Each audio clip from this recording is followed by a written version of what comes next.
With a bandaged finger, she presses a button, her mind hazy as she wonders where she is. Looking around, she recognizes the sterile environment of a hospital. She then looks down at her own bandaged chest, questioning the origin of her injury, but finds she cannot remember anything.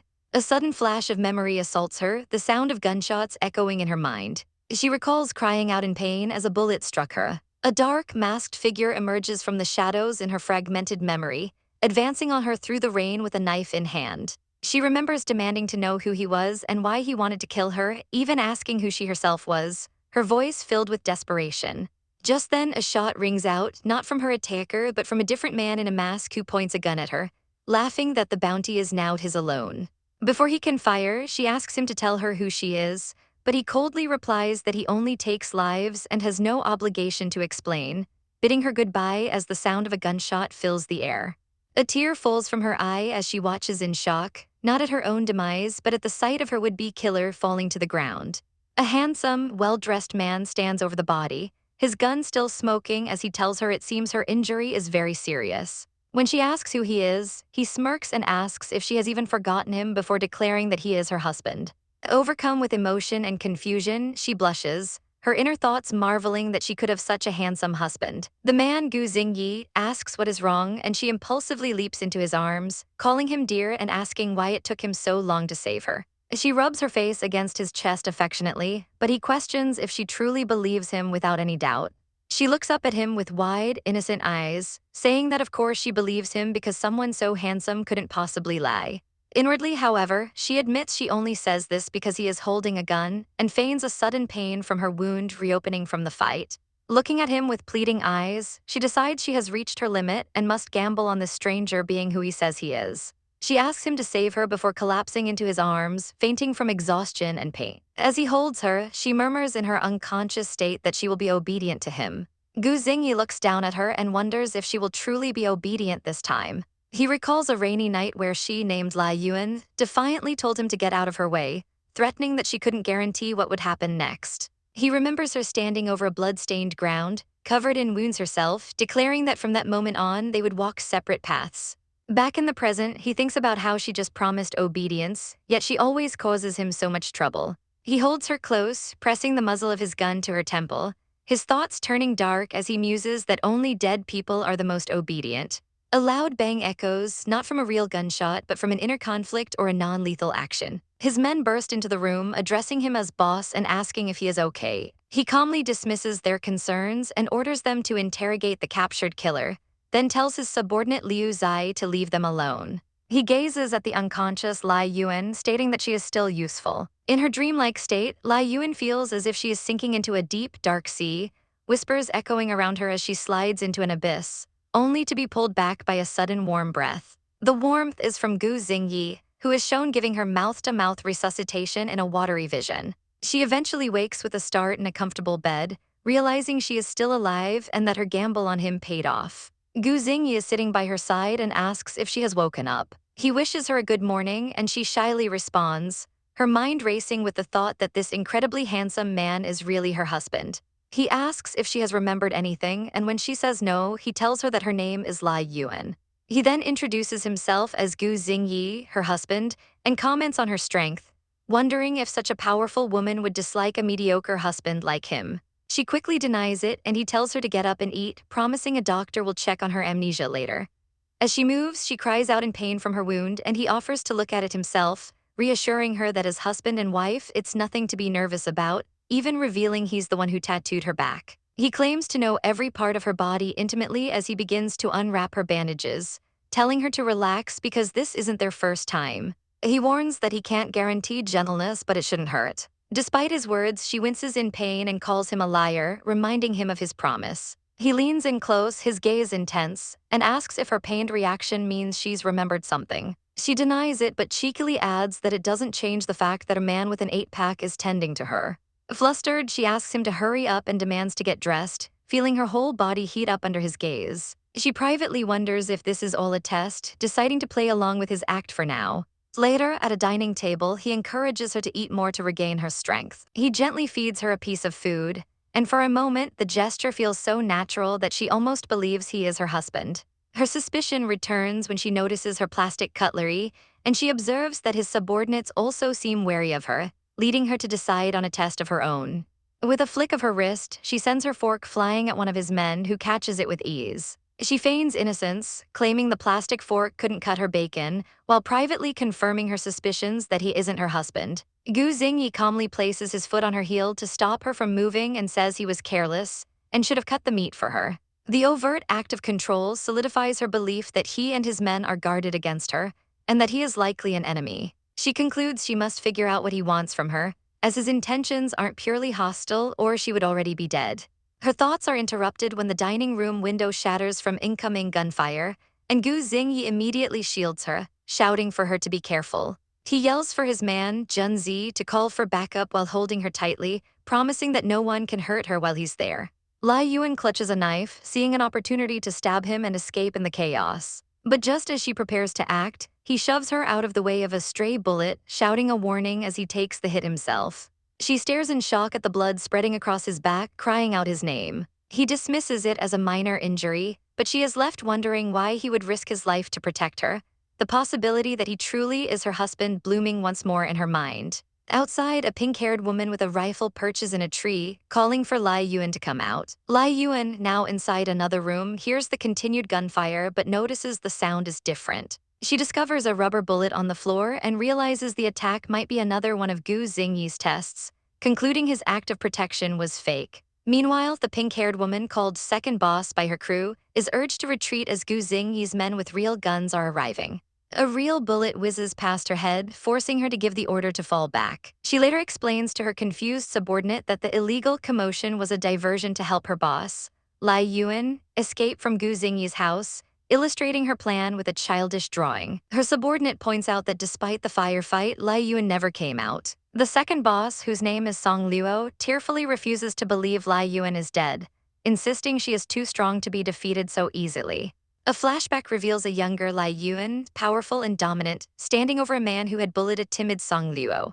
Li Yuan had scorned the man for bullying the weak while cowering before the strong, before empowering Song Luo to end her own nightmare by handing her a gun and telling her to become stronger. In the present, Song Luo clenches her fist, vowing to save the woman who changed her life. Back in the house, Gu Xingyi is shirtless as Li Yuan tends to his gunshot wound, noticing a deep old scar across the dragon tattoo on his back. He asks what she's looking at, and she suspects he's still trying to gauge if her amnesia is real. To deflect, she compliments his physique, which she privately admits is genuinely impressive. He smirks and invites her to come with him as he changes clothes, leading her into a massive walk-in closet. She thinks that if they are truly a couple, she should find evidence of their life together here. She finds a schoolgirl uniform and a frilly pink dress, wondering if these are her clothes or his fetish, before finding a simple white t-shirt and some revealing lingerie, wondering what kind of weird clothes these are. Gu Xingyi approaches her from behind and asks if she remembers. He explains that the clothes contain their precious memories, specifically of their first time together. Li Yuan is taken aback, wondering what could have possibly happened during their first time that involved her dressing like that. The sight of the white t-shirt triggers a flashback to over 10 years ago, where a young girl complains to a young boy that girls are troublesome for buying so many things on a shopping trip. The young girl, a younger version of Li Yuan, then excitedly presents the boy, a young Gu Xingyi, with a white t-shirt she bought just for him. The boy blushes furiously, accusing her of trying to bribe him and declaring he won't be friends with her even if she gives him the shirt. She retorts that she doesn't want to be friends, explaining that accepting the gift means he is now her person and will have to be her husband in the future.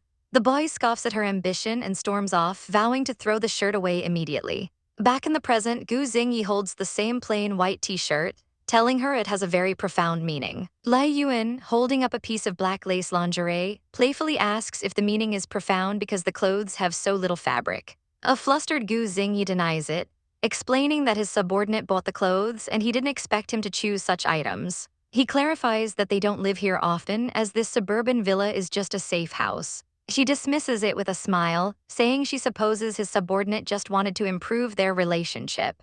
Gu Xingyi's attention then turns to her hand, asking to see the wound, which he notes hasn't healed yet.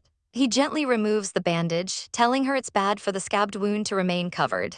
When she insists it's fine, he tells her there's another way to make it heal faster. He then brings her fingers to his lips and kisses them gently. She is immediately struck by his aggressive hormonal scent, which she finds both hot and refreshingly clean. The scent makes her feel powerless to resist, and she inwardly questions who he is and if any of this is real. Their moment is interrupted by a man calling from the doorway, announcing that the doctor is waiting for them downstairs in the living room. Later, the doctor shows them a brain scan on a tablet, explaining that external trauma has caused brain damage, resulting in her amnesia. He assures them the damage isn't serious and estimates she'll recover her memories on her own within a year or two.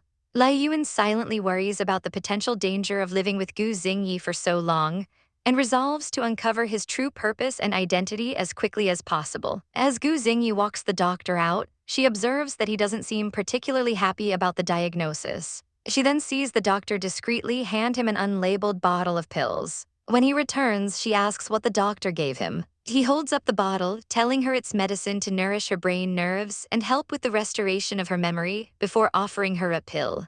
Gu Xingyi holds the small, unlabeled bottle out to Li Yuan, telling her to be good and take her medicine. She stares at it with deep suspicion, her mind racing with questions about its contents and why it was given to him so secretively. When she asks what the medicine is for, he leans in close and whispers, asking if she finally remembers that it's poison. Her eyes widen in shock, but he quickly pulls back with a smirk, revealing that he was just kidding and questioning how her dear husband could possibly harm her. Li Yuan internally reasons that he must be trying to make a fool of her, since he's had ample opportunity to kill her already. Feigning a headache, she decides to find another way to test him. Seeing her distress, Gu Xingyi suggests she rest and leads her to the bedroom, reminding her again to take her medicine before bed. Once alone, Li Yuan's suspicion about the pills solidifies due to his persistence, but he re-enters the room, asking if she still refuses to take it. He then pops a pill into his own mouth, a trickle of blood appearing on his lip, before leaning over her and asking if she wants him to feed it to her himself. Li Yuan defiantly pushes him away, declaring she isn't taking it and doesn't need his help. He grabs her wrists, asking if she's crazy, and kisses her forcefully. Amidst her struggles, she tells him not to touch a certain spot on her body. Realizing he's touched her injury, he softens his approach, gently asking if it still hurts. He pulls away completely, apologizing for losing control and explaining that he remembered something bad, then tells her to rest before leaving the room. Alone, Li Yuan touches her lips, surprised that he was able to stop himself and even showed concern for her injury. Meanwhile, Gu Xingyi takes a call from his subordinate, Junzi, confirming the medicine's efficacy and musing that Li Yuan is indeed suspicious. Junzi then reports that an associate has requested a meeting upon learning that they have Li Yuan. In a dark office, a crime boss is furious to learn that the assassin he sent was captured by Gu Xingyi. The captured assassin begs for his life, revealing a spy is already inside Gu Xingyi's villa, and the boss coldly orders for the blame to be shifted onto Gu Xingyi to incite a gang war. Later, at the villa, a flamboyant man in sunglasses named Huo Junzi dramatically peels an apple for Li Yuan, showing off his knife skills. He then serves her black tea with hibiscus, claiming it's good for her health. Li Yuan, however, is wary, having been given a plastic knife to cut fruit earlier, and concludes that someone in the room wants to harm her. At the headquarters of a rival group, the second boss, Song Luo, plots to use Huo Junzi's known weakness for women against him, suggesting a beauty trap. One of her men objects, saying Huo Junzi isn't his type, while another reports that the doctor they captured confirmed Gu Xingyi introduced Li Yuan as his wife and that she has amnesia. The thought of Li Yuan with Gu Xingyi sends Song Luo into a fit of jealous rage. Back at the villa, Li Yuan waits for the person who tampered with her tea to make a move, but no one does. Just as Huo Junzi comments on a mosquito, she swiftly throws a fork, pinning the insect to the wall and narrowly missing his face. Claiming the mosquito was dead, she calmly excuses herself, leaving Huo Junzi stunned and realizing he just came close to death. Elsewhere, Gu Xingyi is in a business meeting when he sees something that startles him, causing him to abruptly excuse himself. The man he was meeting with, Mr. Liu, smirks, cryptically remarking that the feast has just begun and that the canary in the cage has been poisoned. Gu Xingyi rushes back to the villa and finds Li Yuan eating chips on the bed, looking perfectly fine. He asks if she's disappointed that he's not hurt, but before he can elaborate, he gathers his men and informs them there's a traitor in their midst who recently shot Li Yuan. His men discuss that the boss is keeping her because she allegedly stole the president of the trade association's seal. That night, Huo Junzi is outside a club when he spots a pink-haired woman being harassed. He intervenes, smashing a bottle over one of the men's heads and declaring that this is the territory of the King Long Trade Association. The woman, who is Song Liu in disguise, tearfully thanks him and asks him to take her home.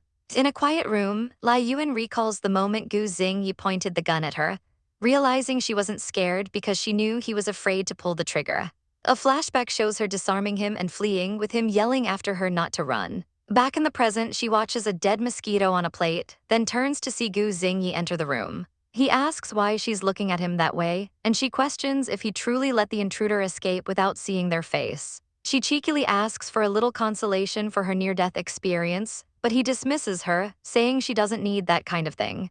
He leans over her, musing about the fiery instinct of the wild animal inside her, and how this familiar scene seems to be a trick she enjoys. As he moves closer, she tells him to let her go. In a different location, Huo Junzi feels uneasy at a high-rise apartment. He is met by Song Liu, who has shed her damsel in distress act and is now dressed in a simple nightgown, though she internally complains about the mental damage of the ordeal. She introduces herself as Song Ru and spins a tale about being harassed by gangsters. Huo Junzi assures her she won't encounter such people again, but she notices the tea has gone cold and offers to make another cup. As she turns, she accidentally trips and falls into his arms. Crying out in pain, she claims to have sprained her ankle and can no longer walk. He silently carries her to her bedroom, his expression unreadable. She inwardly celebrates the success of her plan, but he simply places her on the bed, tells her to rest well, and leaves after giving her his business card.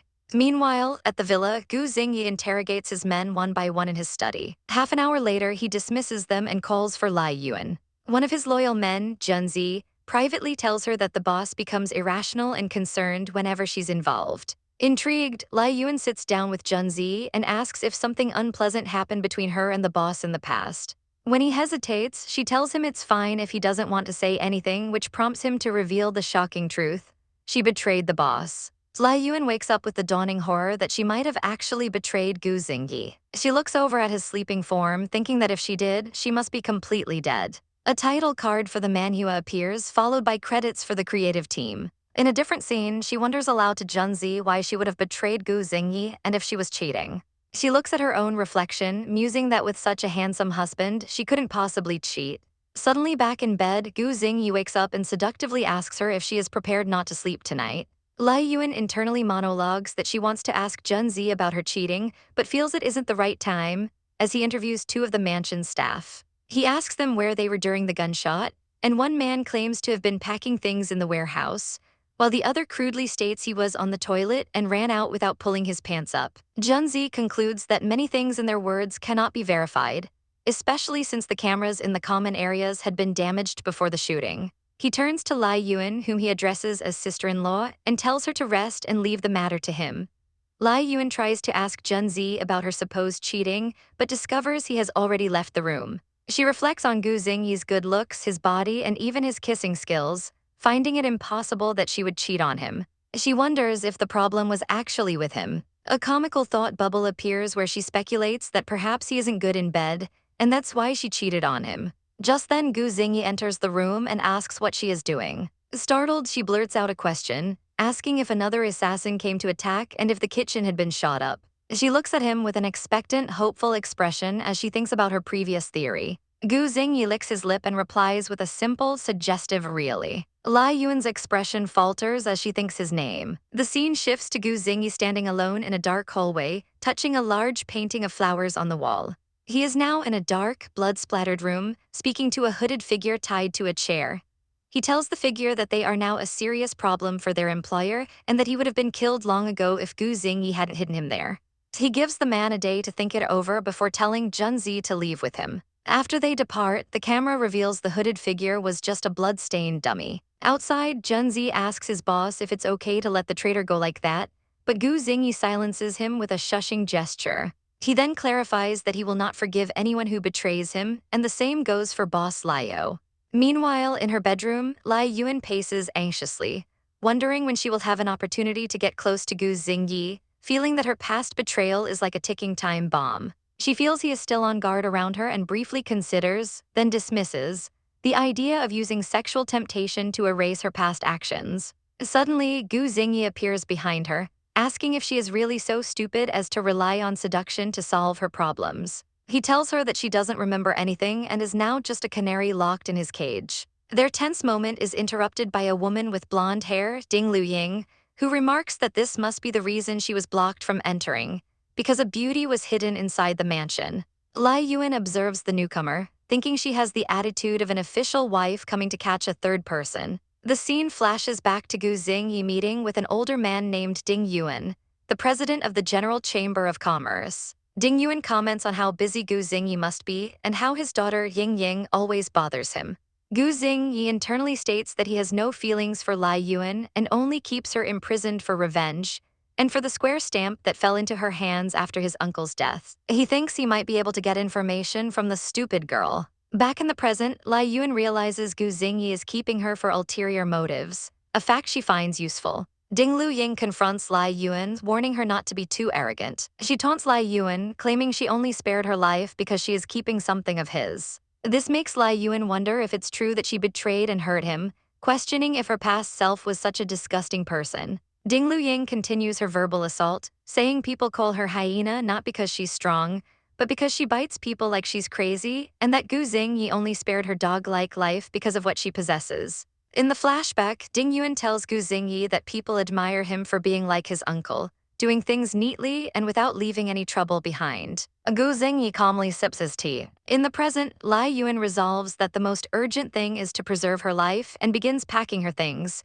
believing it's dangerous to stay. Gu Xingyi appears in her doorway asking why she's packing. When he asks where she's going, she retorts that his girlfriend told her to get out of there. Gu Xingyi clarifies that he does not have a girlfriend and that Ding Luying is merely an acquaintance, the daughter of the president of the General Chamber of Commerce. He firmly tells Li Yuan she cannot leave. She confronts him, suggesting that instead of being suspicious of each other, they should talk about the matter clearly. He asks her who she has been listening to. Li Yuan embraces him, crying, and asks him to stop denying that he hates her so much. He holds her, insisting it isn't like that and that he doesn't hate her. She accuses him of treating her like a pet canary and enjoying the power of controlling everything about her, asking if it's satisfying for him. He denies it again, claiming he only wants to protect her and has no ill intentions. As she demands he let her go, he explains that although the biggest immediate threat has been eliminated, he doesn't know who else might want to harm her and that it isn't safe outside.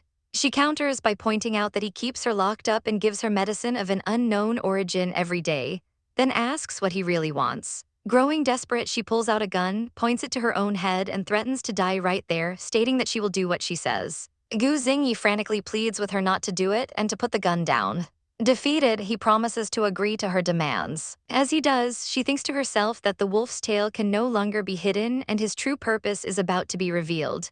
He makes her promise to protect herself when she goes outside, adding that he will be waiting at home for her to come back. She internally apologizes to him, knowing she is going to break her promise. She drives away from the villa, confident that the privacy screen on the car will prevent the guards from knowing she left. She reasons that Gu Xingyi wouldn't use such a trick unless there was still a traitor in the villa. A man in a white suit walks into a darkened room and steps on a small object on the floor. He leans down and picks up a tracking device. The scene cuts to a crashed car, with Li Yuan lying injured on the ground as a man with white hair looms over her, greeting her as Yuan Yuan. Back at the villa, one of Gu Xingyi's men asks if it's okay to let Li Yuan go, worried about the danger she might face. Gu Xingyi explains that she must live because the legendary square stamp is in her hands. The white-haired man repeats his greeting to the dazed Li Yuan, saying it's been a long time. She doesn't recognize him but decides to pretend she does for now. The man notes her strange behavior and asks if the car accident caused her to lose her memory, before warning her that a Yuan Yuan who doesn't remember him has no value in existing. Li Yuan quickly clarifies that she didn't lose her memory, she just has a slow response. She then yells goodbye and makes a run for it. The man effortlessly catches her, remarking that this is the fun Yuan Yuan he knows. The memory shifts to a painful one of her father being beaten by debt collectors. Her companion notices she's crying and asks if she's okay. She brushes it off, saying she was just moved by the scenery. The man comforts her, saying it's okay because having her is enough. As they embrace and kiss, Li Yuan, now apparently safe, watches them from a distance through binoculars and gasps in shock, recognizing the man with song roots. Li Yuan lies wounded on the ground, surprised to find she isn't dead and realizing the bullets must have been rubber. A man with white hair and glowing red eyes, Sheng Chong, smiles down at her, commenting that she is indeed his ruthless Yuan Yuan, though he questions if her attack wasn't too harsh. He thinks to himself that it was painful but didn't matter as a light glows in his hand. He leans close, telling her a twisted monster like her cannot die. Realizing he knows her and might have useful information, she decides she can only go with him. Later, as he drives, he complains that she's cruel for making an injured man drive, but she retorts that she treated his wound. She resolves to act as her old self and not let this pervert discover that she has amnesia. He remarks that their secluded location is convenient, clarifying with a sinister smile that it's convenient for disposing of a body after a killing, which deeply disturbs her. They pass another man on the road, whom she recognizes as Huo Junzi, Gu Xingyi's subordinate, and decides it's better to avoid him, telling Sheng Chong to just keep driving. They arrive at a large house equipped with a full medical office and laboratory, making her wonder if the lunatic is a doctor. He casually asks if she wants to take a bath, and his familiar tone makes her question if they were close friends. She declines, and he teases her about being embarrassed, asking if she thought he would peek. From his reaction, she concludes they are just ordinary friends, though she remains wary. Alone for a moment, she considers the situation, but her thoughts are interrupted by Sheng Chong, who excitedly explains his idea of a good time is murdering someone in the bath to easily wash away the blood and evidence. He then tells her to follow him to discuss work. In his lab, he explains that a placebo they are working on will be delayed by a week due to complicated formulas and rare materials, offering her a 10% discount. Realizing they are partners in making placebos, she asks him to test a bottle of medicine Gu Xingyi had given her. He agrees, telling her to wait in the study upstairs. There she sees a piece of calligraphy with the characters Sheng Chong on it. Soon after, he returns with the results. He explains the medicine is a specialized drug for treating amnesia, a mix of compounds that promote brain metabolism and nourish brain nerves. Li Yuan is shocked, wondering if Gu Xingyi hadn't meant to harm her. Sheng Chong asks who is taking the medicine, as it's not profitable to make a placebo of it, and his eyes glow as he asks if it's for her. She quickly denies it, claiming it belongs to a friend. Worried he'll discover her secret, she tries to remain calm as he points to the calligraphy, stating she gave it to him and that it contains both of their names. She recognizes her handwriting and confirms she wrote it. He then smirks and asks her what his name is. She panics, unable to remember. Sheng Chong presses her for his name, and she feels the pressure of his test, wondering if she'll be killed for failing. He tells her not to be nervous, he just wants to hear her say his name. She finds the idea disgusting and trusts her instincts that she wouldn't have called his name even before her amnesia. He calls her heartless as she tells him to go away so she can sleep. In her room, she worries he might try to kill her and studies the calligraphy, wondering if his name is Sheng Chong. Suddenly, she remembers something and realizes his name is definitely not Sheng Chong. She confidently wishes good night to Kai and Lai. As she lies in bed, missing the comfort of Gu Xingyi's house, she hears a banging from the basement. Unable to sleep, she goes to investigate and finds the door unlocked. In the basement, she sees a horrifying collection of preserved bodies and is shocked to see one that looks like her mother. The sight triggers a flood of painful, forgotten memories of her childhood. She recalls her mother falling ill from overwork after her father left them, and how she had to beg on her knees for medicine. After forcing the medicine into her mother's mouth, her fever broke, but her body grew cold. Strangers came to take her mother's body away, and young Li Yuan fought them off, insisting her mother was fine. After being sent to an orphanage, a kind man adopted her, introducing her to his nephew, a young Gu Xingyi. Another memory surfaces of a wounded Gu Xingyi telling her not to sleep and to open her eyes. This is followed by a happier memory of her and a young Gu Xingyi burying a time capsule under a cherry blossom tree, promising to dig it up in 15 years. He asked then if they would still be as close as they were now. She pinky promised to always protect him, declaring he was the most important person in her life. Li Yuan wakes up in Sheng Chong's bed to find him watching her. He remarks how cruel it is that she was calling another man's name in his bed. He explains she fainted in the basement and he carried her back. Shaken, she asks him if he knows of an island full of pink cherry blossoms. He doesn't, but offers to help her ask at the docks, but she insists on going alone to the island from her dream, now realizing the mansion she dreamt of was his. At the docks, she finds a boatman who knows of Hong Bo Island. Convinced the time capsule that can restore her memories is there, she pays him to take her. A mysterious man also boards, paying triple the price for passage. On the waters, Li Yuan notices they are on the wrong route. The boatmen reveal their true intentions, telling her someone wants to see her as armed men surround her. She scoffs, pulls out 2 pistols, and a firefight breaks out. She runs out of ammunition and is taunted by one of the men. Suddenly, a figure in a black hoodie appears, revealed to be Gu Xingyi. He calmly gives the men 1 minute to jump into the ocean or die. Li Yuan is stunned but overjoyed to see him. The men flee and Gu Xingyi's ally asks why he let them go, but Gu Xingyi is unconcerned. Later, on the deck of their new boat, she asks him why he continues to help her after she hurt him. He asks if benefit is all that matters to her, and she confirms it, stating she would take cruel revenge on anyone who betrayed her, especially someone close. He then asks how she would want to be punished if she were the betrayer. She replies that she would deserve any consequence, even death. He tells her this is the Li Yuan he knows, and that he's taking her to the island with the pink flowers and the time capsule.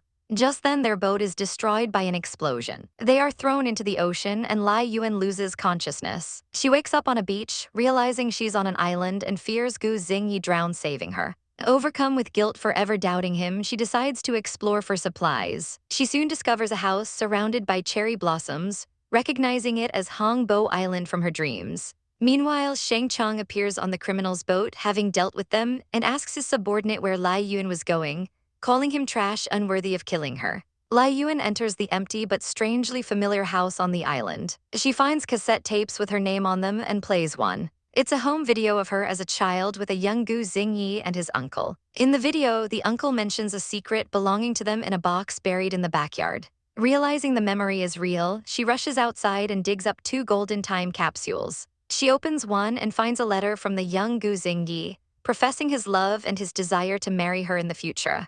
Reading his words, she weeps, asking if he's really dead and saying how much she misses him. Composing herself, she opens her own time capsule. Inside, she is shocked to find the legendary square stamp of the General Chamber of Commerce. As she wonders who could have left it there, Sheng Chang's voice calls her name. He appears, expressing his relief and saying he thought she had become fish bait like Gu Xingyi. Startled, she quickly hides the stamp behind her back. Yuan looks over her shoulder as Sheng Qianlai appears behind her, mockingly asking if she is reminiscing about the past while looking at the time box. She internally worries that she cannot let him find out she has the square stamp. He leans in close, observing that the Li Yuan he knows isn't weak like this and that she has been acting differently lately. She turns to face him, asking why he is there and if he is spying on her. He claims he is worried about her, making a morbid promise to preserve her body's beauty in case she gets injured and no longer looks beautiful. He then mentions using the hole she dug to bury a disgusting-looking Gu Xingyi, who he claims was eaten by fish. She asks if he has met Gu Xingyi.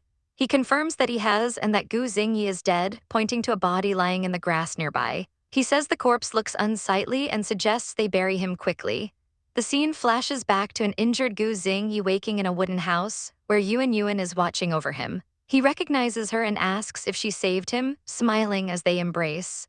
The scene shifts again to a confrontation where Gu Xingyi holds Yuan, who glares as Qianlai approaches, telling Gu Xingyi to take his rotten hand off her or he'll chop it off for fish bait. Gu Xingyi challenges him to try. Gu Xingyi holds Yuan tighter while she glares at Qianlai, and he dares Qianlai to come closer. Yuan tells Qianlai to step aside, then shouts for him to shut his mouth and stop messing around. Qianlai looks wounded, asking if she's angry because of Gu Xingyi and if he is more important to her now. He then smirks, declaring to Gu Xingyi that in Yuan's heart he is more important. Yuan denies saying that. Qianlai continues, boasting that a year ago he was the most important person to her, whereas her relationship with Gu Xingyi is merely a business cooperation. Gu Xingyi retorts that business partners can change and they've only known each other a year, while he and Yuan have a deeper connection. Qianlai shoots back that even long-time acquaintanceships break, but she still wanted to save him. He then shouts that he was the one who saved her and bandaged her leg with his jacket. As the two men argue, Yuan thinks about how childish they become when they meet. The scene returns to the confrontation where Qianlai taunts the feverish Gu Xingyi about his inflamed wound and lack of medicine, threatening that he and Yuan will bury him together when he becomes delirious. Elsewhere on a pier, a subordinate reports that they should search the sea, as Li Yuan and Gu Xingyi won't have gotten far. The boss orders his men to bring more weapons and ensure they don't return before dropping a phone into the water. Later, Qianlai wakes up with a headache, finding Gu Xingyi nearby. He complains about staying up all night to care for him, but Gu Xingyi states he was not asked to. Qianlai warns him to be careful, reminding him that he is Gu Xingyi's ride off the island. Suddenly, Yuan points to a boat on fire in the distance, asking if it's his. She begins running toward the shore. Assessing the situation, Yuan declares that their enemies are a large group and they can't confront them head-on without weapons, suggesting they retreat to a tunnel under the house. Inside the cramped, dark passage, Kaiyan Lai complains it's a death trap and suggests that Gu Xingyi with his injured leg should hide while he and Yuan go fight. Gu Xingyi tells him not to involve Yuan in his suicidal plans. Yuan lights a lantern and leads them forward. The tunnel begins to collapse behind them, and Gu Xingyi swiftly pulls her out of the way of a falling rock. In the relative safety of his arms, Gu Xingyi asks if she pressed the switch, and she admits she did because Kaiyan Lai was being too annoying. He notes that Kaiyan Lai doesn't seem to know about her memory loss. She silences him by placing a finger on his lips, whispering that it's a weakness she doesn't want others to know about. When he asks who she means by others, she playfully sucks on his finger before promising not to tell anyone else. Their moment is interrupted by shouts from their pursuers as the tunnel rumbles again. The back wall collapses, revealing a hidden door and the men chasing them, one of whom recognizes Gu Xingyi. The man remarks that this is too much of a coincidence, but Gu Xingyi activates a hidden mechanism in the wall, triggering a massive cave-in that seals the passage behind them. After the dust settles, he asks Yuan if she is okay, and she confirms she is, glad that he triggered the trap. She then notices his leg wound is bleeding again. He insists they don't have time and must press on, but as he looks ahead, he warns her that there are people waiting for them. At the end of the tunnel, a silhouetted figure stands in the light. Outside, they find Kaiyan Lai, who remarks that he's relieved he doesn't have to collect her corpse. Gu Xingyi fires back that it's better than running away before the fight even started, but Kaiyan Lai claims he was distracting the assassins. He suggests they take their enemy's boat and leave, but Yuan insists on finding out who is trying to kill her.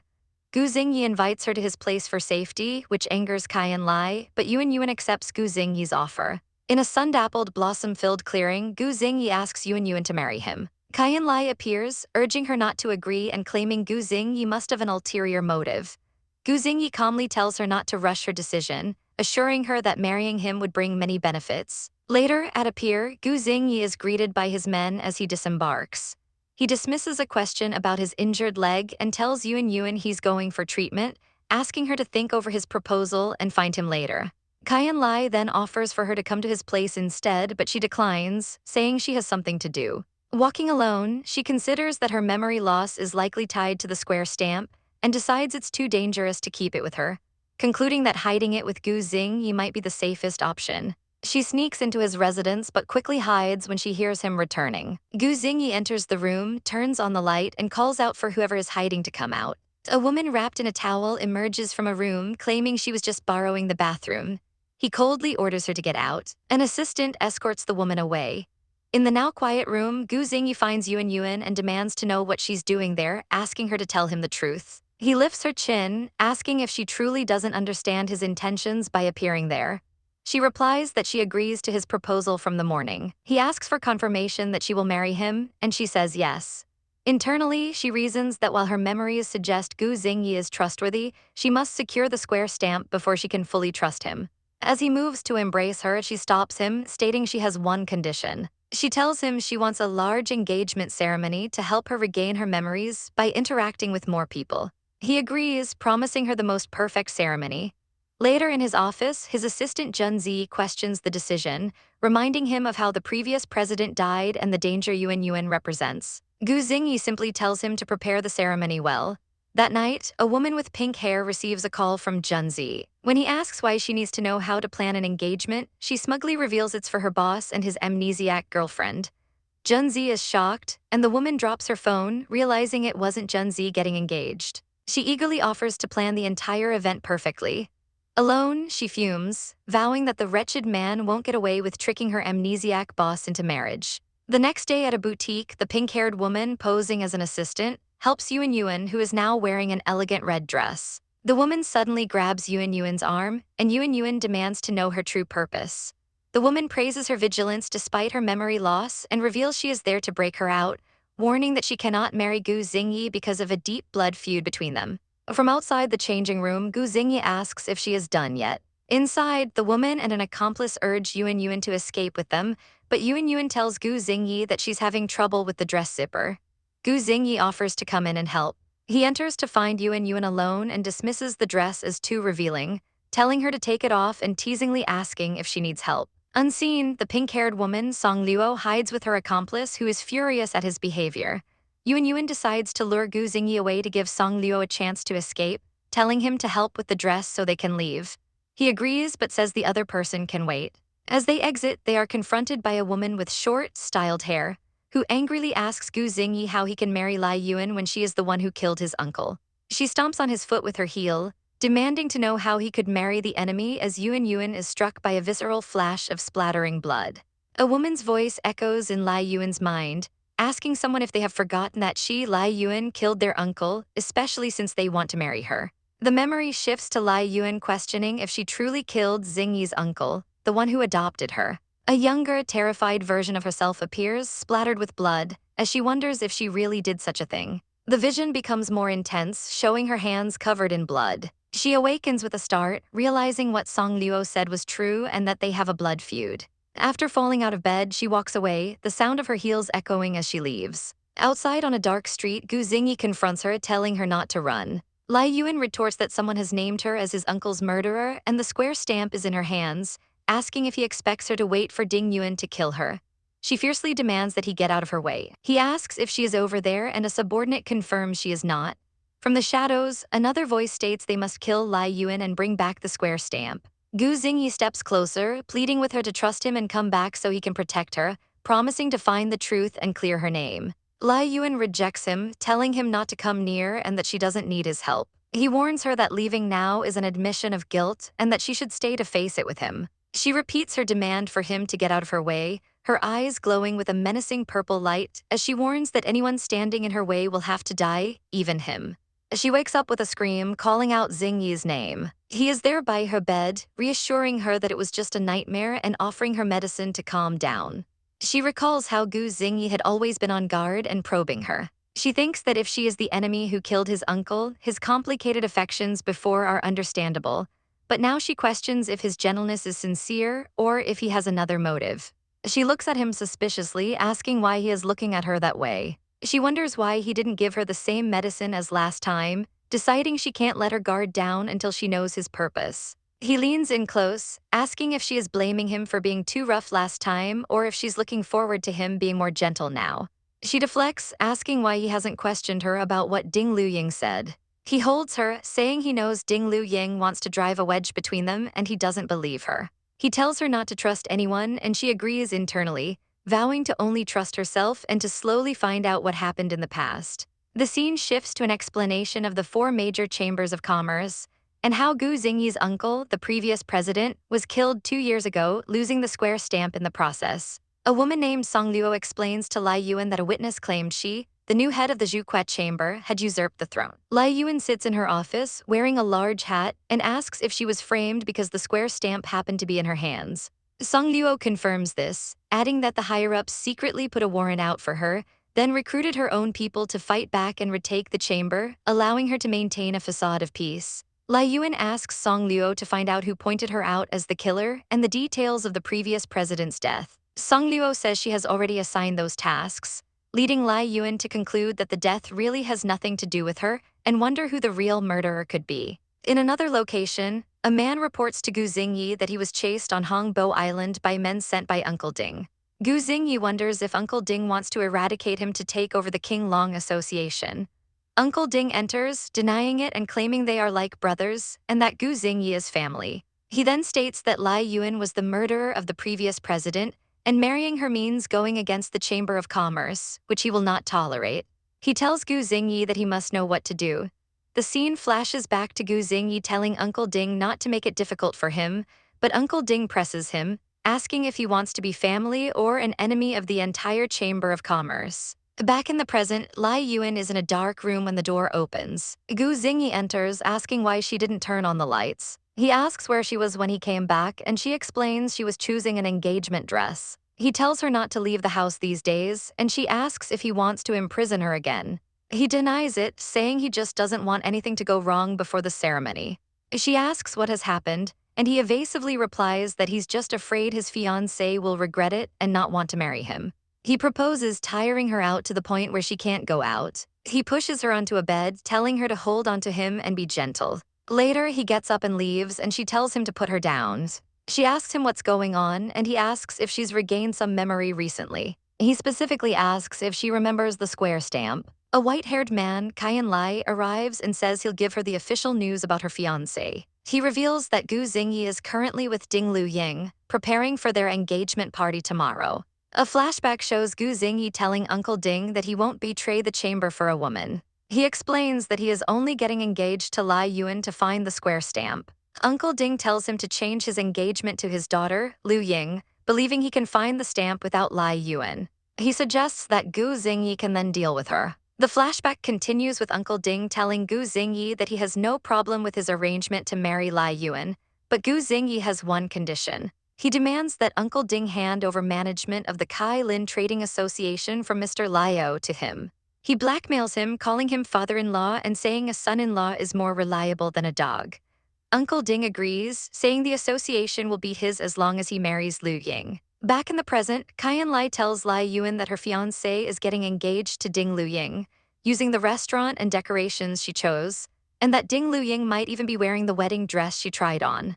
Li Yuan walks towards the door and Kaiyan Lai asks where she's going, mockingly wondering if she plans to kill the adulterous scoundrels. He offers to give her a hand and she is seen holding a pistol. As she tries to leave, a bodyguard stops her, stating that the boss ordered she cannot take a single step outside.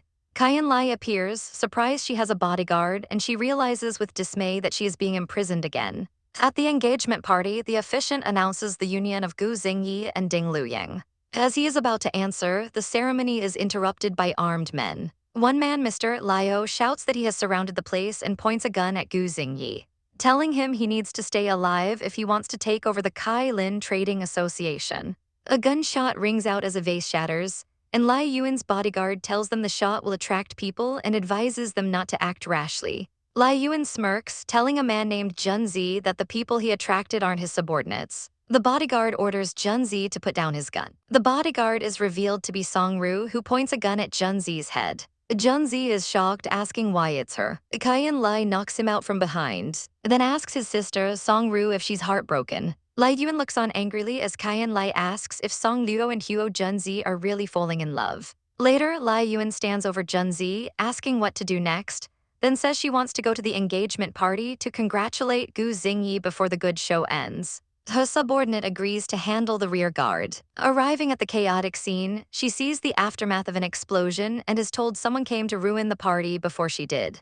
She decides to go in and check it out. Inside, she finds Gu Xingyi and slaps him across the face, asking why he is hiding behind a woman. He replies that she's seen everything and he has nothing more to say. Ding Luying steps in, telling Li Yuan that Gu Xingyi is her fiancé now and she has no right to criticize him, demanding she leave. Li Yuan retorts that the fiancé and the party belonged to her just hours ago and advises Ding Luying not to trust this man, as he will stop at nothing to achieve his goals and will never truly love her. Ding Luying angrily asks how she dares to curse her and moves to strike her, but Li Yuan catches her hand and slaps her instead. Uncle Ding looks on as Gu Xingyi tells him that it's not the right time for a fight and to let them go. Li Yuan warns them that she's never let someone who deceived her live peacefully and that today is just a warning. After they leave, a subordinate informs Uncle Ding that they couldn't catch Mr. Liu, and Uncle Ding muses on Gu Xingyi's cunning and how the once hesitant fool has become a wolf. He finds Li Yuan waiting for him outside, and she offers to cooperate, promising to give him the square seal after they trample Gu Xingyi underfoot. He asks what she wants him to do, then laughs, stating that he doesn't need the seal anymore now that his position is secure, and that eliminating traitors like her is more important. A flashback reveals a conversation where Li Yuan is told the square seal holds a secret clue that can control the political world.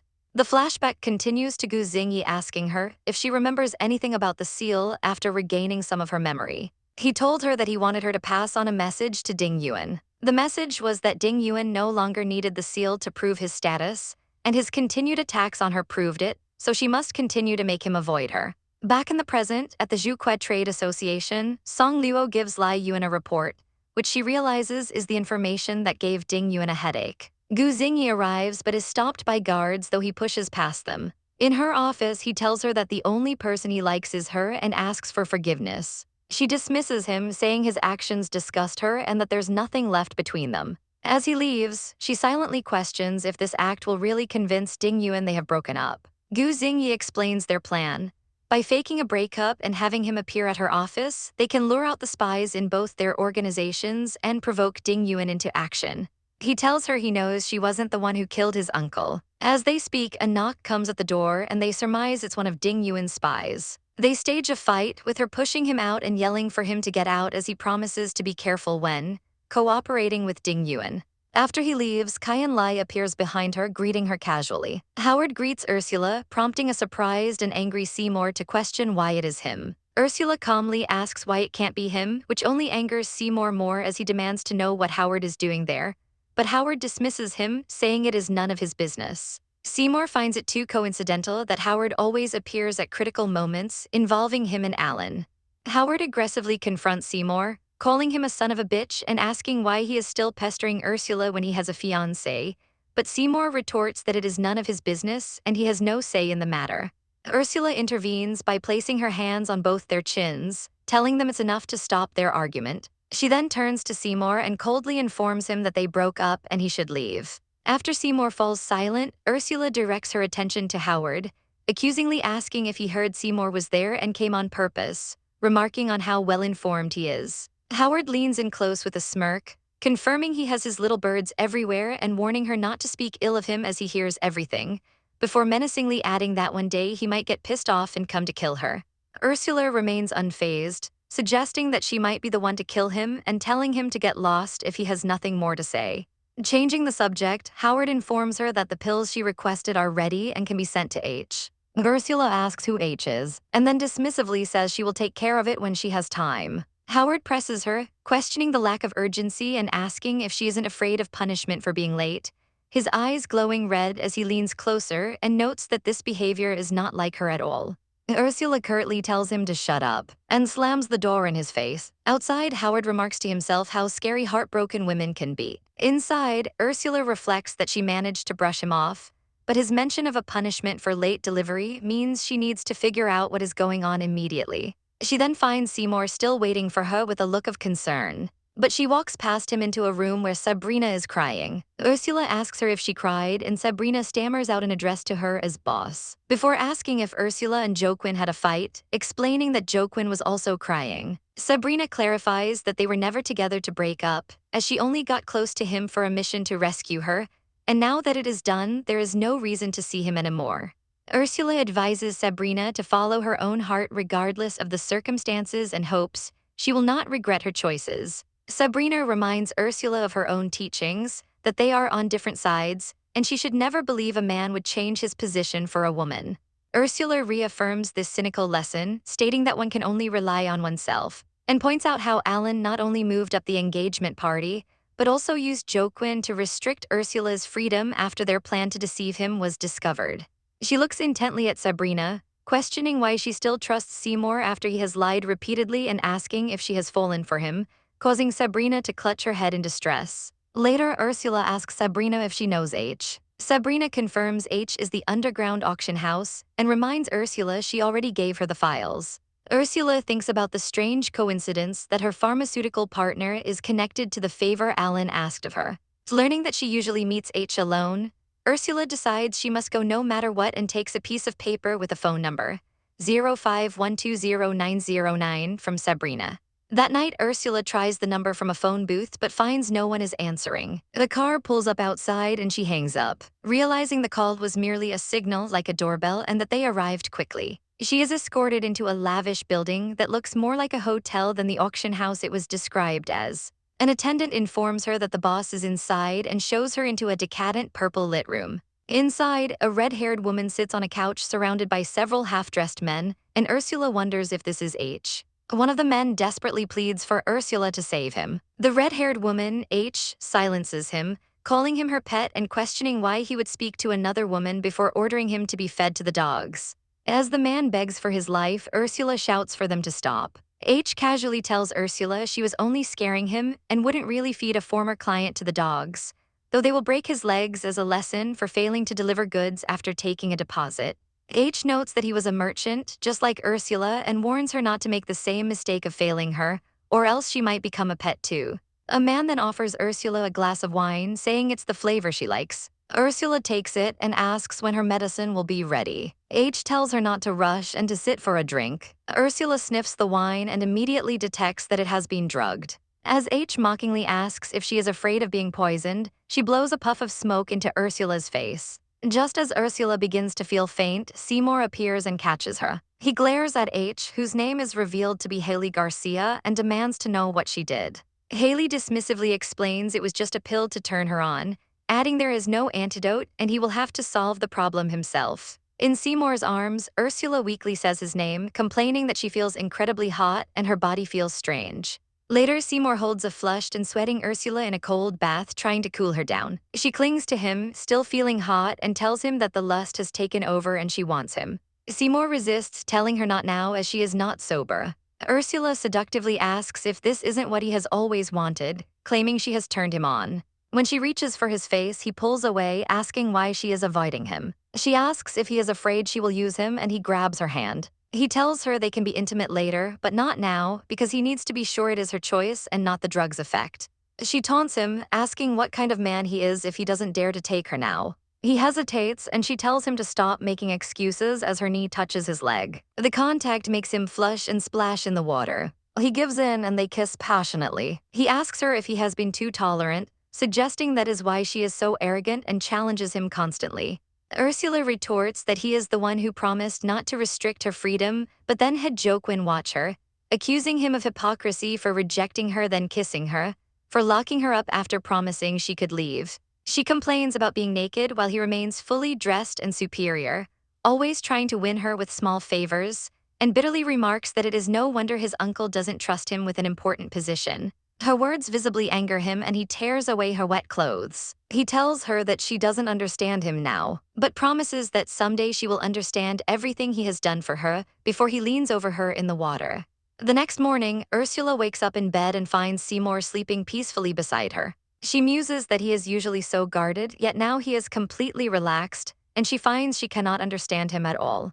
At that moment, he opens his eyes and asks if she is staring because she wants to go again. Startled, she asks why he is awake, and he sits up and asks if she didn't enjoy the sex with him. Ursula scoffs that for someone like him, one night is more than enough. He moves swiftly on top of her, remarking that he must not have tried hard enough if she is awake so early. She tells him not to show off his stamina since the drug has already worn off. He accuses her of using and ditching him at once, calling her very realistic. He grabs her chin, asking what she wants to do, stating that Haley gave her a big gift and he cannot just accept it for nothing. He leans closer, telling her she has no idea how dangerous the place is and how she provoked Haley without any memory of it. Unless, he adds mysteriously, she begs him. He tells her he will explain how to handle Haley, and she provocatively asks how he wants her to beg. She whispers in his ear, telling him to say what he wants or not say it at all. Elsewhere, MS Miller, the owner of the underground auction house, asks Haley why she is messing with Ursula. Haley angrily calls Ursula a traitor who killed her family's pharmaceutical business partner and says Ursula would be dead if not for her intervention. MS Miller calmly states that Ursula is not simple and will not let the offense slide. An underling then bursts in, announcing that someone has broken into the dungeon. The intruder is revealed to be Ursula Lambert. Inside the dungeon, Ursula tells Seymour she's going to rescue a captive man to piss off Haley, who seems fond of him. Seymour questions if she's going too far as she approaches the tied-up man. MS Miller, Haley, and their guards arrive, telling Ursula she cannot just take away Haley's beloved possession.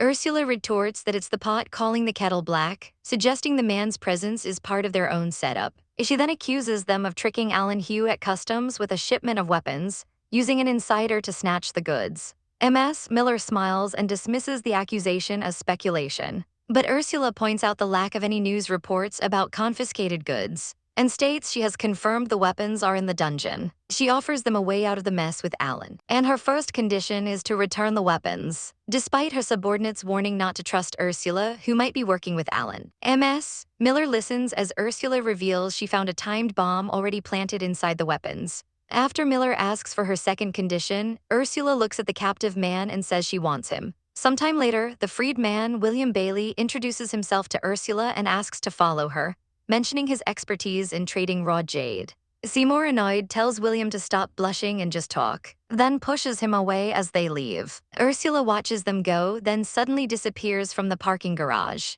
She finds herself in a dark, empty space where she removes her heels and collapses. only to wake up in a stone dungeon. Haley stands over her, remarking that it is really her. Haley calls her too eager, but Ursula replies that her game can finally begin. Enraged, Haley declares she cannot wait to see Ursula beaten and begging for mercy. Cracking a whip that Ursula dodges, Haley mockingly apologizes for not tying her legs, adding that a fleeing kitten makes the chase more exciting. Ursula demands to know where Seymour is, but Haley tells her to worry about herself, threatening that if Ursula takes her toy, she will have to become his replacement. Haley then slaps Ursula with the whip, commenting on her good dodging skills. Ursula asks if this is payback for taking William or for being drugged. Haley admits she simply doesn't like Ursula because she works with someone she hates. When Ursula asks who, Haley furiously names Howard Wright. After another whip crack, Ursula's bonds are undone, and she is struck again. However, she manages to grab the whip on the next strike, looks up with a smirk, and declares that she is now the one calling the shots in this game. The red-haired woman with glowing eyes holds Ursula captive, expressing more interest in why Ursula hates Howard Wright than in killing her. As Ursula's grip loosens, Seymour appears in a brightly lit doorway calling her name. Ursula, now free, chastises him for being late. He rushes to her, asking if she is hurt, but she dismisses the injury as nothing compared to the risk of death. He apologizes, promising it the last time while tenderly caressing her face. Ursula smiles at his touch. The red-haired woman interrupts, annoyed by their affectionate display, and asks Seymour what he intends to do with her. Seymour declares he will use her to strike a deal with H. The scene then shifts to a sunny day at a warehouse where Ursula, now in a revealing black outfit, is speaking with Alan Hugh. He asks if she truly used the square seal to resolve the customs issue. She confirms it, stating the seal's political secrets were her only leverage. Ursula then tells Mr. Hugh that since she has proven the seal's value, he must now deal with Seymour for her. He agrees, promising her a chance for revenge once Seymour is handed over. Ursula inwardly calls him an old, cunning fox. Later that night in a large house, as Ursula reaches for a light switch, Seymour's hand covers hers, telling her not to turn it on before slamming the door shut. She questions his presence, reminding him they must avoid meeting to prevent Alan Hugh from becoming suspicious. Seymour clarifies their agreement was to avoid public meetings, not private ones. He asks about her bringing William Bailey back and her plans for him. She playfully asks if that's all he came for. He leans in, questioning if she plans to shift her affections to William, to which she says yes. Seymour sternly says no, pulling her close and repeating his refusal. Ursula smirks, retorting that he got a new fiancé, so she should be allowed one as well.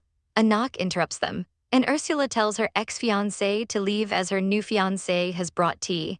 Seymour calls the situation perfect and whispers about her hoarse voice when she sleeps with him before embracing her. He teases her for being eager to see the man outside, but she pushes him away, declaring her hatred for being controlled. Seymour provocatively bites her dress strap, and she asks if he expects her to serve him. He licks the strap in response. During their intimate struggle, she knocks over a pen holder. William, outside the door, hears the noise and asks if she is okay. Ursula dismisses it, and he tells her he has an invitation for her from Alan Hugh for his birthday party. After sending William away, she tells Seymour to let her go. He asks if she's uninterested in continuing their game, claiming her body says otherwise. Annoyed, she throws the invitation at him, telling him to get to work.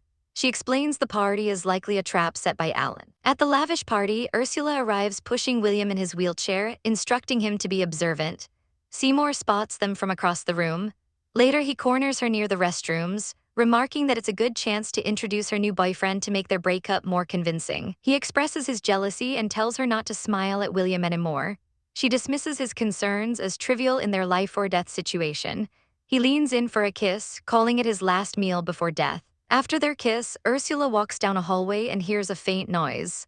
Investigating, she finds Jack Lane chained within a vat of red liquid. Shocked, she questions his presence. He pleads for her help, claiming to have evidence that she was framed for killing Seymour's uncle. Skeptical, Ursula questions his motives. Jack confesses to helping Alan find the witness against her, but then had to hide the witness when Alan tried to silence him. He offers to lead her to the witness and reveals he knows Alan has a spy close to her, Howard Wright. Ursula already suspected Howard, and now she wonders about the true nature of his allegiance. Realizing his leverage is gone, Jack despairs. Ursula decides to save him, thinking anything that harms Alan is worth the risk. Just then, a gunshot echoes through the mansion. Realizing Alan has made his move, she rushes back to the party. She finds a commotion. William explains that Seymour was framed for poisoning Alan and has fled. William insists he saw Alan prepare the poisoned wine himself. Ursula concludes it's a trap to justify killing Seymour. The scene moves to a seaside cliff where Seymour is in a standoff with Alan's men. Ursula arrives with Sabrina and learns Alan wants Seymour alive, per their deal. Seymour taunts the poisoned Alan for having the strength to chase him. Alan, aiming his gun, calls the trap lousy and fires. Joaquin jumps in front of Seymour, taking the bullet and falling from the cliff. Devastated, Seymour leaps into the water after him. Alan approaches Ursula on the cliff, commenting on her calmness despite her lover and subordinate's deaths, and demands the square seal. Ursula, remaining composed, stalls by saying she doesn't have it on her. Alan suggests she freshen up at his house before the exchange, but she refuses. Alan angrily accuses her of breaking her promise just as his men report finding all three who fell from the cliff, still alive. The rescued trio is shown tied up. Ursula is shocked, as she had sent her own men to rescue them. Alan reveals his men captured hers as well, mocking her for underestimating him. He questions her motives for trying to save Seymour, suspecting a conspiracy. Ursula retorts that their deal was for a living Seymour, which he nearly violated, thus breaking the deal himself. She demands the release of her men and Seymour, putting her heel on his chest as leverage.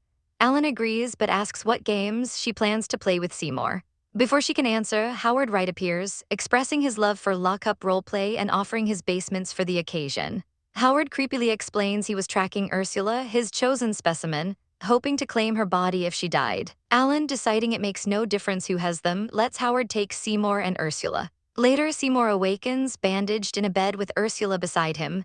He invites her to touch him, saying he prefers proactive partners. She ignores his flirtation and asks how he negotiated with Alan. Howard enters, questioning Ursula's politeness towards her enemy and chiding her for hitting on the man he saved, suggesting they should have mutilated him first. Ursula says she has her own plan, and Howard decides to spy. Ursula leans over Seymour, whispering that he is now her plaything. She teases him about his panting and produces a whip, saying it would hurt if she used it. She tells him to act along with her game. He asks what he must do to be freed. She says he must pay for the wedding mess. Howard, watching, grows impatient with their ambiguous battling or flirting and leaves in a huff. The moment he's gone, Seymour overpowers Ursula, pinning her down. He demands she stop the act and explain herself, reminding her that Alan is still a threat and will likely harm her within 2 days. He takes her hand, looking hurt, and asks if he isn't worth a second of her attention when all she can think about is their enemy. Ursula holds Seymour, telling him this is not the time to mess around because Howard could return at any minute. Holding her face gently, Seymour asks when the right time is, questioning if it is only when they are about to die. In his mind, he laments that she always prioritizes life and death above all else, and that no feelings can soften her heart. He thinks that whether it is about gang matters or her subordinates, everyone else holds more importance to her than he does. He wonders what he should do to make her notice that he has been waiting for her all this time. Realizing that waiting is not working, he looks at her with intensity. Shirtless, with a dragon tattoo on his shoulder, Seymour tells Ursula his wound hurts and asks her to talk while she helps him dress it. Ursula grabs his wrist, saying she thinks he does not want his bandages changed but wants to be swallowed by her instead. She remembers how roughly Howard had operated on Seymour before, barely using any anesthesia and callously remarking that it would be a waste since he was going to suffer anyway. She agrees to help, telling him to sit still while she puts medicine on his leg first, warning him it might hurt. As she unwraps the bandages from his leg, he lets out a soft moan, which makes her blush and internally call him a jerk for breathing so provocatively on purpose, feeling the position is far too intimate. Flustered, she tells him he can apply the rest of the medicine himself later. Seymour then points out that his shoulder also needs medicine. As she leans in close to apply medicine to a wound on his chest, she thinks that the distance is too close and that he feels like he is about to devour her. She tries to leave, saying she just remembered something she needed to do. But he quickly grabs her and pulls her into a tight embrace. He asks her to lower her head a bit more, whispering for her to kiss him. A flustered Ursula tells him to stop, but he holds her wrist firmly. With tears in her eyes, she pleads with him to let her go. And as she pushes against his chest, his wound reopens and starts to bleed. Angrily, she warns him to let go or she will keep pushing. Seymour calmly agrees, saying she told him to go on, before leaning in to kiss her deeply. As they kiss, Ursula feels a sense of despair wash over her, wondering why he is trembling. Just then, Howard Wright opens the door after wondering what they were doing inside. He is shocked to see Ursula straddling Seymour on a medical table. With a smirk, Howard asks if her idea of revenge is to trap Seymour and kiss him hard. He pleads with her not to become the type of person he despises and asks if she is breaking her promise. Seymour mocks Howard, asking if he has been single for too long and doesn't know it's normal for couples to be flirtatious when reconciling, then pointedly asks if Howard is jealous. Howard's eyes glow red with anger as he denies it. Seymour continues to taunt him, asking why he is always third-wheeling like a haunting ghost. Howard finds this interesting, remarking that Seymour is the second person to have the guts to say that to his face, and that the last person who did ended up soaked in formaldehyde as he pulls out a gun. Ursula acts instantly, kicking the gun from his hand. She chastises him, asking if bullying an injured person makes him feel good. Howard questions if she is protecting Seymour and has forgotten her deal with Alan. He offers to kill Seymour for her if her heart is too soft, brandishing a knife. Seymour lunges at Howard, who holds the knife to his throat, and taunts that if he dies, he would become the most special man in Ursula's heart, someone she would never forget. Howard turns to Ursula and asks if she is into Seymour, while Seymour challenges her to tell Howard if she loves him or not. Ursula, crossing her arms, asks if they are threatening her for an answer and if they think they have the right to tell her who she should love. Howard laughs, saying this is the Ursula he knows, one who is never swayed by men and regards them as trash. Ursula then turns on Howard, telling him she never asked for his opinion and that he is not her type. She grabs his face, threatening to cut off his ear so he can listen better. When Howard asks what her type is, she explains that she dislikes guys who expose their bodies to attract others or who act flirty when hurt. Seymour smirks, realizing her likes are actually her dislikes. Ursula declares her type is her future husband, someone as pretty as a girl with long hair who would let her be the boss without resistance. As both men process this, Howard abruptly leaves, claiming he has an experiment to do. Seymour then asks Ursula about what she said, but she dismisses it, telling him to rest while she finds a way to get him out. Seymour looks at her intensely and declares that she must be his. Meanwhile, in another room, Howard thinks to himself that while he doesn't want Ursula with any man, if the person she likes is him, he would be looking forward to it. The scene flashes back to a man named Jack Lane begging Ursula to save him from Alan. Ursula grabs his hair, telling him she has no time for him when Seymour is in danger. Jack wakes up in a hospital bed, his arms and legs amputated, horrified.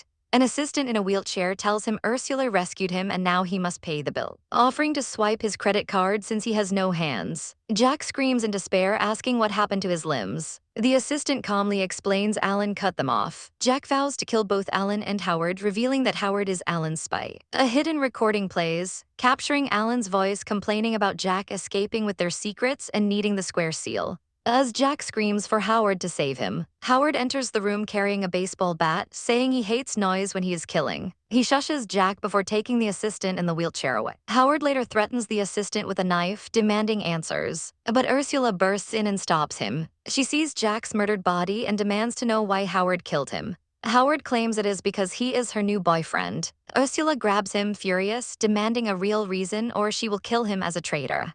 She calls him a dog biting his master, and he asks if he is just her dog, taunting her about Seymour being a crippled loser. This leads to another flashback of their first meeting, where he was sold by his uncle after his father's death. His uncle took the money and left him to die. He was taken to an organ harvesting club where he was saved by Ursula, after he proved his ruthlessness by killing a man who begged for his life. The flashback shows how he got revenge on his uncle and later found Ursula again, where she attacked him but he offered her a partnership. Back in the present, he asks her to be his girlfriend now that they are so close again. Ursula clarifies she only cares about his deal with Alan and threatens him with a knife for the truth. He bargains, saying he will tell her everything if she promises to love him, reminding her that Seymour is no longer in the picture. He tempts her with all his secrets, showing her a picture of them on his phone, while an enraged Seymour watches them on a monitor. Ursula smirks and asks if she would be his closest woman. He confirms, asking if she likes the deal, just before she slams him to the floor. Wondering if she really has to sell her soul for information, she decides that when she wants something, nobody can stop her and takes his phone. It unlocks with facial recognition, and she dismisses his warning that she is opening Pandora's box. She opens his call records and finds numerous calls with the head of Grand Chamber of Commerce. Watching from his monitor, Seymour wonders how Howard could be in contact with a man who died 6 months ago and questions if Howard ever truly worked for Alan. The scene cuts to the supposed dead man, alive in his office, receiving a text from Howard about a deal at the harbor. The man laughs, gathering his men to go witness the downfall of Ursula and Seymour, declaring that as the new king of the underworld, he cannot possibly miss this opportunity. A trade is ambushed at a nighttime port by Alan and his men who surround Seymour and Ursula. Alan demands they hand over the cash and goods. He offers them a place in his gang, but Seymour questions if Alan expects him to betray his boss. Alan mocks them as the leaders of two dying gangs, dismissing their loyalty as just a form of betrayal. Suddenly, Howard appears with Ursula behind Alan, holding a gun and asking how come she wasn't aware they were dying. Alan is shocked to see them, asking how they escaped Howard's basement. On Ursula's signal, her own armed crew emerges from the shadows. Multiple red sniper dots appear on Alan's forehead, and Ursula warns him to worry about his own head, threatening to have it blown apart. Stunned, Alan appeals to their history, accusing Ursula of killing her benefactor for power and now coming for him. He then winks at Howard, trying to turn Ursula's men against her by suggesting she'll kill everyone who trusts her. Howard remains still, and a desperate Alan yells at the men for following a ruthless woman. He screams at Howard to kill her, but Ursula calmly asks Alan if he's flirting with her by blinking so much. She then reveals the entire encounter was a trap she set with Howard, who has been feeding Alan false intel for weeks, and sarcastically asks if he enjoyed himself. Alan stares in disbelief, refusing to believe Howard betrayed him after he saved him. Howard smiles, clarifying that he only helped Alan achieve what he wanted: Alan's death. Enraged, Alan draws a sword, screaming that he is the head of the Grand Chamber of Commerce and will take them all to hell with him as he lunges at Ursula. Howard yells for her to watch out. Ursula calmly draws her own pistol with a click, asking why everyone is so scared of a man with just a knife. Seymour, blushing, admits he was worried she might die. With a gun to his head, Alan boasts about his power in X City and that his loyal men would not allow her to kill him, laughing maniacally before a shot rings out. A gunshot wound appears on Howard's shoulder. Ursula, annoyed by the theatrics, shoots Alan non-fatally, telling him there are ways to make his life a living hell. She calls someone over and both Seymour and Howard look up eagerly, but she clarifies that she wants Howard to pick up the blade. At her command, Howard begins stabbing the defeated Alan, who screams in agony. Seymour approaches Ursula, noting her unhappiness and stating he didn't ask her to do it to keep her hands clean, as Howard is used to killing. She orders Howard to make Alan's apology louder. A man in a wheelchair suddenly appears, telling them it's enough. Seymour recognizes him as his uncle, the supposedly deceased head of the Grand Chamber of Commerce. Seymour confronts his uncle, asking if he was lying about being dead the whole time. In a flashback, Ursula questions Howard about his cooperation with Alan, deducing that Alan is their common enemy, and proposes they team up. Howard agrees, and a brief flashback shows him acting as a spy for Alan. In the present, Seymour accuses his uncle of using Ursula, who will now bear the stigma of being his assassin. The uncle explains he faked his death to remove the ambitious Alan and to forge Ursula into a stronger leader through adversity. Ursula has a flashback of her traumatic past, her memory loss, and being saved by Seymour, realizing she couldn't have killed her benefactor. She declares she's leaving, but soon after, she senses something is wrong. Seymour confronts her, stating that their uncle died 10 minutes after she left. He accuses her of framing him to get the leader position and aims a gun at her, saying she is the one who has changed.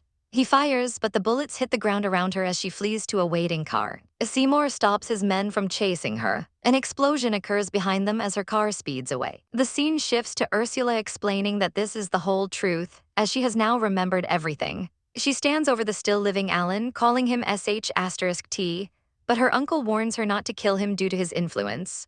Ursula says she'll suppress any dissenters and walks away. Later, Seymour's uncle explains to him that he used Ursula because the crisis would force her to grow into the strong successor the organization needs. He asks Seymour to give his position to her as he doesn't have much time left. A crying Seymour confesses he was always going to give it back to her, as she is all he has ever wanted. Ursula, having overheard, goes to a bar where her friend has hired a sexy model for her, who turns out to be Seymour. Ursula is flustered and her friends leave them alone. Challenging him, she jokingly tells him to do a pole dance, which he proceeds to do. After, he offers her a drink and kisses her neck. She asks what he's doing and he asks if she likes the role play. She confronts him about everything she's learned, questioning his and his uncle's motives and asking if they are just using her. She threatens to leave for good, but he grabs her, shouting that what he wants is her. He shows her his phone, revealing a message to his entire organization announcing that he is stepping down and Ursula is the new boss. He tells her everything he owns is now hers and sweeps her into his arms. She makes him promise to put her down if she agrees to be with him. He agrees and she calls him her boyfriend. He kisses her, correcting her that he's her husband and tells her she's his forever. 3 days later, at the uncle's official funeral, thugs from the Axe Gang crash the event, demanding Seymour cede his territory. Ursula steps in, shoots one of the thugs' hands, and declares she's the boss too, ordering them to be thrown out. She then makes a public announcement, declaring herself the new head and Seymour her future husband. Seymour, feigning urgency for private business, carries her out of the room, tosses her on a couch, and says it's time to work on making an heir.